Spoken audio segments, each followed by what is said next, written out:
আপনাকে গালি দিল, আপনি উল্টা গালি দিলেন, ধৈর্য ধরলেন। কিন্তু আপনি যদি বলতেন দিলে দাও গা,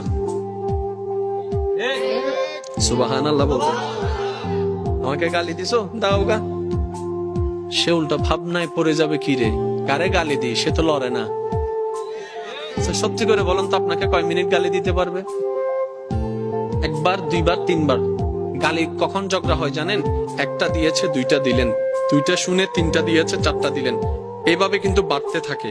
এবার সে আপনাকে একটা দিল, আপনি হাসলেন, সে দ্বিতীয়বার দিল, আপনি হাসলেন, সে তৃতীয়বার দিল, আপনি হাসলেন, শেষ পর্যন্ত সে নিজে লজ্জা পেয়ে ওখান থেকে চলে যাবে। চতুর্থ গালি আপনাকে দিতে পারবে না, সে যদি আকলওয়ালা হয়। আর আপনি আমি বোকামি করি কি, কি হইছ তুই আরে মারি দি, মারি দাও না করে পুলিশ আইরা আরো ধরিলে যার গুই, তা হইলাম না আয় তো ন দিতে দিয়ে দে, ওদের মাঝি হনে ওদের আয়, ওদের তুই চল। আমি কি বুঝাতে পারছি কথা? আফটার অল আমরা নিজেরাই নিজেদের ক্ষতি করছি। যদি আমরা ইসলামের ফর্মুলা গুলাকে একটু ঠান্ডা মাথায় বসাইতে পারি, সফলতা আপনার কাছে।